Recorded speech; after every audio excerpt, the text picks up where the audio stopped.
L'honorable député de la Salle-et-Mar. Merci beaucoup, Monsieur le Président.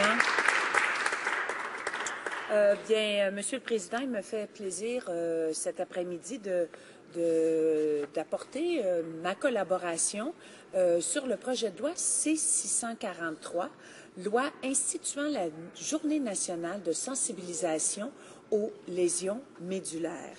Alors, le projet de loi C-643 présenté la première fois le 8 décembre 2014 à la Chambre des communes, institue le 3e vendredi de septembre de chaque année comme la Journée nationale de sensibilisation aux lésions médulaires.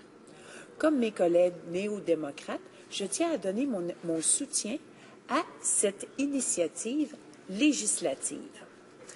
Au Canada, il y a 86 000 personnes atteintes de lésions médulaires, avec 4 300 nouveaux cas malheureusement chaque année. En plus de la charge financière de près de 2,67 milliards par année, les blessés ont des souffrances physiques et psychosociales. Cette journée nationale est importante pour sensibiliser la société canadienne sur la situation des blessés et les difficultés auxquelles ils doivent faire face, mais aussi le travail de leurs soignants et les scientifiques qui travaillent pour améliorer la vie des blessés.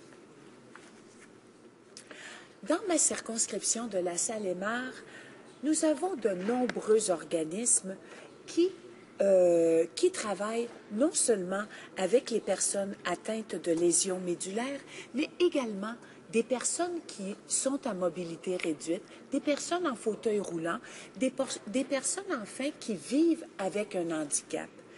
Plusieurs organismes, notamment, visent à travailler à l'intégration des personnes vivant à un handicap et surtout également à sensibiliser la société à leur façon pour faciliter l'intégration des personnes vivant en handicap, avec un handicap. J'aimerais souligner l'organisme Handicap Action Intégration et son directeur général, M. Modi Makabari, qui est également une personne à mobilité réduite et qui se déplace en fauteuil roulant et qui veut, par son organisation, faire découvrir aux personnes à mobilité réduite la force intérieure qui est cachée en eux afin d'obtenir une vie saine et accomplie, leur prouver qu'une limitation physique ne doit pas freiner la vie d'une personne car c'est le courage et la bonne volonté qui comptent. Également, l'œuvre de Handicap Action Intégration, ils veulent également sensibiliser les employeurs à embaucher des gens vivant avec un handicap.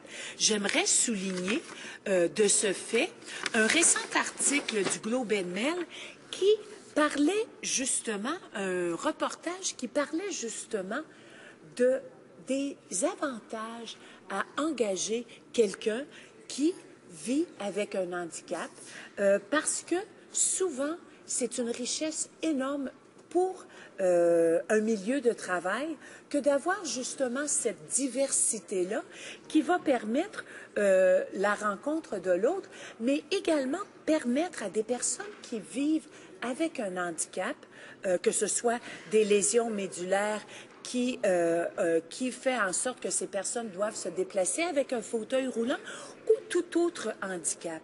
On peut parler que les personnes qui seront intégrées au milieu du travail, non seulement vont pouvoir bénéficier d'un emploi bien rémunéré et souvent pouvoir sortir de situations précaires, de situations financières précaires, mais également vont pouvoir contribuer grandement à la société.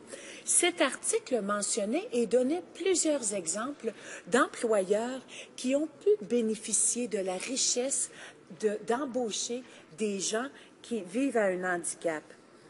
Alors, j'aimerais citer l'article que je mentionne, l'article qui était intitulé Working Wisdom, How Workers with Disabilities Give Companies an Edge.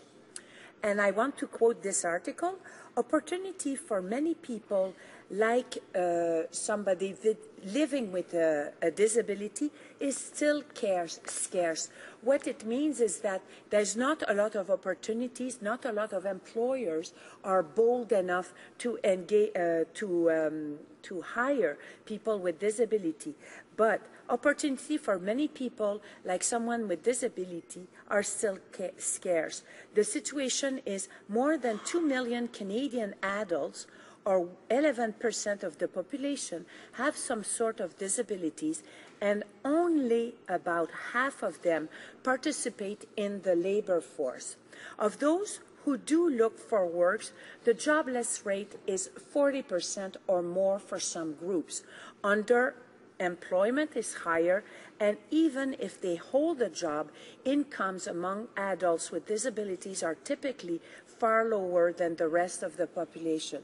Et je pense, Monsieur le Président, qu'une journée telle qu'il est proposé dans le projet de loi C-643 va pouvoir justement sensibiliser les gens sur la situation, la précarité de plusieurs personnes qui vivent avec un handicap, mais également comment on pourrait améliorer l'intégration dans le milieu de travail, améliorer les conditions non seulement financières, mais également physiques et psychologiques.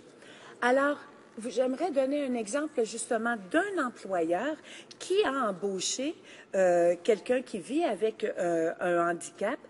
Et voici quels sont les bénéfices qu'ils ont trouvés.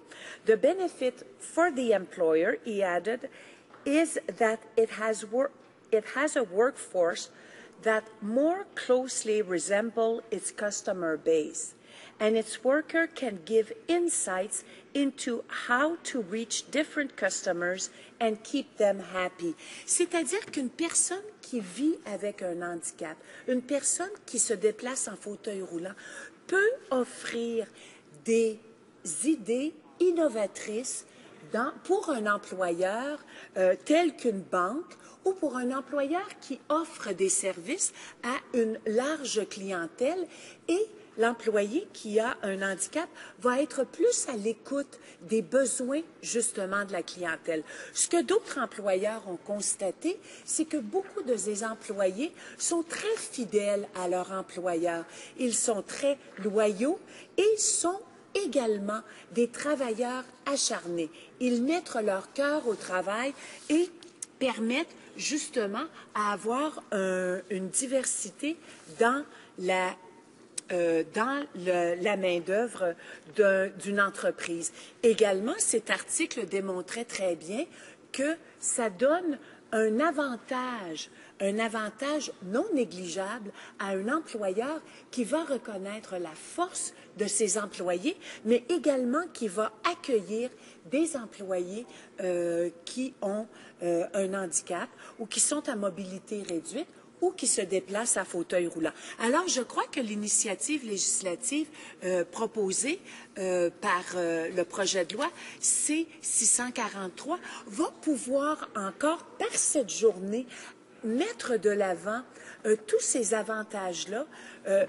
Premièrement, mettre de l'avant la situation et la précarité que vivent plusieurs personnes ayant un handicap, mais également comment l'intégration peut bénéficier toute la société en général.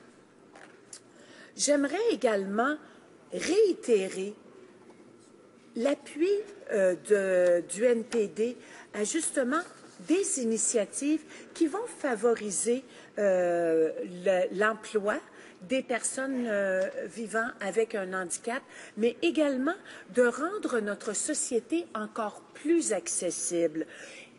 Également, le NPD défend très fortement la lutte à la pauvreté, que ce soit pour les personnes vivant avec un handicap ou encore les personnes vivant dans des situations de précarité en général. Alors, nous continuons à vouloir soutenir les personnes qui vivent à un handicap, les amener également à ce que notre société soit plus ouverte, plus inclusive, que nos milieux de travail soient également plus inclusifs Et j'aimerais de nouveau réitérer mon appui à l'initiative au projet de loi 643. Merci beaucoup, Monsieur le Président. Resuming